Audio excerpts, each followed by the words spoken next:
You may notice that I'm wearing a sweater and a bubble hat. I'm a strawberry, but it's actually kind of cold. It is about 16-18 degrees, which doesn't sound cold at all. That's like the height of summer where I come from. We have highs in the day, mid to high 20s, so the drop, you do notice the drop. So yeah, it is actually cold, but I can't complain.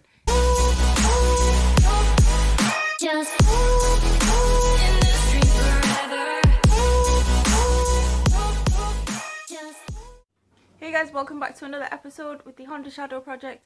Last week we did some wiring and we got the wiring harness completely sorted out, and all of the wires have been labelled and directed to the right places, so that was that. We didn't manage to get everything finished though. I still have the fuse box to wire in, which I'm going to do really quickly, and then also now we've got all the cables sorted and labelled out, we need to put the ICM in. It was actually really hard to find the pin out for the ICM for the Honda Shadow on any kind of Honda sites or anything, but I did find a really great Shadow community, if you will, of bikers, and everyone's really great on there, really helpful, and they did actually manage to send me some photos and stuff. A guy called Axeman with some numbers, it might have been, it was Two Fat Ladies, I think it was 88, but anyway, yeah, I'll put a link in the description below to that site.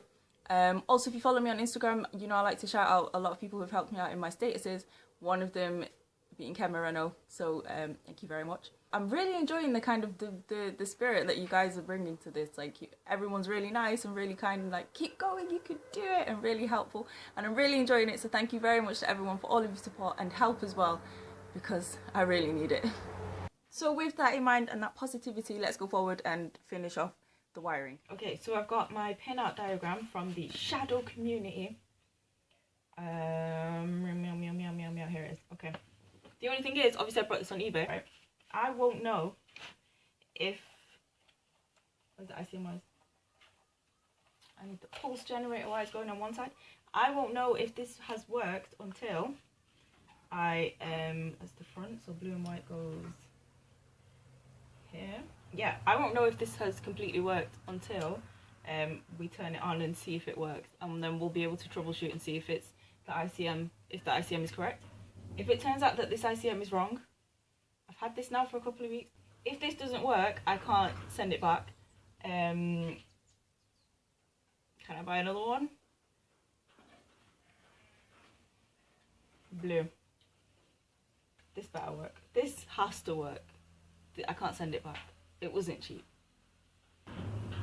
So yeah, we're going to connect all the wires one by one into the correct spots. I'm going to put some tape over the ends of them just to be definitely sure that they don't touch, even though there's plenty of space there, because we don't have the plastic clip. Whoever caught it ran off with it. Let's just pray, y'all. Lucky, just do a bit of a prayer. I just have to pray on it and make sure. If it doesn't work, like if it's the wrong one or it's not for this bike or it genuinely just doesn't work, we won't know until we finish wiring it up and go and start it.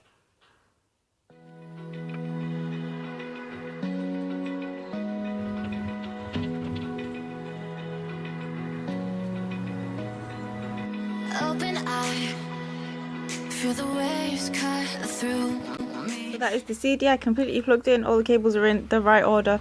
The only thing is, obviously it's a bit like bulky and they're all kind of separate, but just for testing it I'm kind of okay with that. We'll probably try and find a plug that can go on it, like a more appropriate plug, but just for now, just for testing it, I'm pretty happy with that. It's very secure, it'll be okay.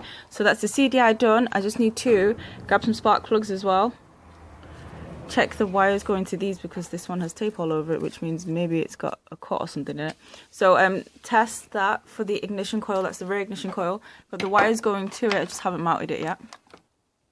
Front ignition coil as well was okay, so that's not a problem. What else do I need to... Oh, fuse box. Fuse box now. Okay, so this is the fuse box that I managed to find. It is a 5-pin fuse box, but we only need 4 of the fuses in it. I don't really remember specifically what bike it was off. I think it was a Gixxer, but I mean, you just kind of, whatever anyone's got, you just kind of take. So yeah, that was a pretty cool find. The thing is though, obviously it's got wires joined on and wires, loads of different wires. These are all long enough where I could just cut and join the wires too, but then I'd have to worry about gauges and stuff, like the wire gauges. So what I'm kind of thinking is the wires that go into the fuse box are clearly the right sized wire for the fuse, if that makes sense. So I want to try and pull. This one's already got a pin missing. Okay, so this fuse here, which is missing from inside the box, should have gone there, does have a leg missing. So I'm going to try and pull it out, the other one, and see how difficult it is to pull it out, and maybe I can just change the wires from there. Then the cables that are going in are the right gauge. I don't have to worry about soldering any more cable on, cutting and joining. Okay, so I was actually able to remove the leg for the fuse. I don't know what it's actually called. I'm going to call it a leg.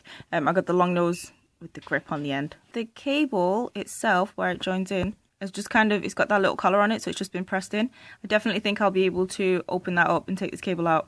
I can then even solder on top of it to make sure it's extra secure. That way I don't have to cut and join cables and everything's a bit more neat. I don't have to worry about like that.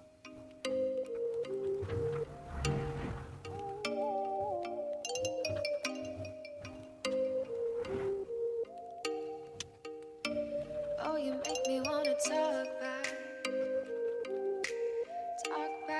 to you. Say it like that. So now I can just add the cable that I've got that's supposed to fit onto one side of the fuse onto here. I'll close it back up and then I'll solder it as well, so that it's all nice and secure. I can just slide this then back inside the fuse box, and then it means that I don't have to do anything else. It'll be all nice and neat rather than joining onto the ends of the wires. I accidentally cut his leg off, the one on this side. Yeah, so that one, I can't use that now. Thankfully we had 9 legs instead of 8, but it does mean now that I have to be extremely careful not to break any more, otherwise I won't be able to use them. You kind of have to be strong enough to open it, but not too strong that you snap the little metal bit off, because obviously it's already been bent, so it's a bit weak, but pay closer attention now.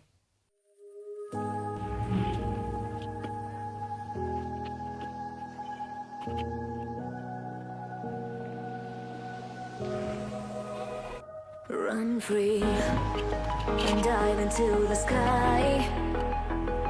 Hear the wind crying out its prayer. Why are we so... Alright, so that is that. I've got my fuse box all wired in. Everything's nice and neat now. I can open it again. I've got the right fuses in. I've got some spares as well, because it seemed like now would be a great time to put them in so that I won't forget. So now that the fuse box is in, the CDI is wired in. The ignition coils are both there as well. I just need to wire those in, but those are just simply plug-ins. So obviously all of the wires are out now. We still have some random exposed ones, some cuts. I'm going to tape all of those off, put all of the wires together, wrap them all up as well, and then start putting the harness back to where it should be. Then anything that isn't still joined, I'll know for like lights and things like that. I'll keep those separate. I can start mounting things where they need to go, like the fuse box, the CDI, this little the turn signal relay as well. Then I'll finish wiring in the coils, and then we are good to go as far as all of the wiring for the starter and ignition systems being done. The ignition wire and also the fan wire, which is ignition and fan, are not connected because we don't have a barrel. It's just empty there. There's no key or anything like that. Battery wire is also not connected. So to start, you'll probably have to do that fun electric stuff where you... So as of now, that is wiring harness practically finished. So yeah, wiring. As a first time, it's not as difficult as I thought it was going to be. And I remember my dad telling me, oh, it's going to be really boring. I remember dad telling me, oh, it's going to be really boring, you know, you're not going to find it enjoyable. It's not really an enjoyable job. But I kind of did once. Obviously I got the full wiring loom. Thank you to everyone. Once I got the full wiring loom with all the colours and everything, it was definitely a lot easier. And then it's just kind of like a jigsaw puzzle. You get all the pieces in, you put them together, and it makes a complete picture. So as far as that's concerned, I kind of found it quite interesting. I don't know if I want to tackle a wiring loom like this again, but yeah, it wasn't, I mean, I did it. It's not as like hard as I thought it was going to be.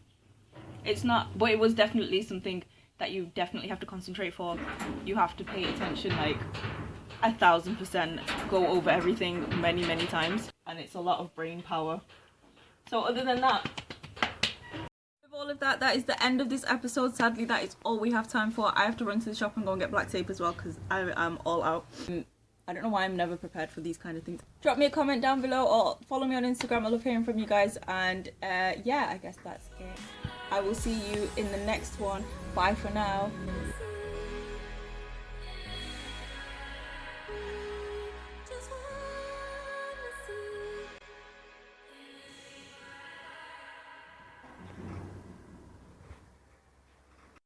Ooh, I think it's the breeze that makes it cold. It's the breeze that did it.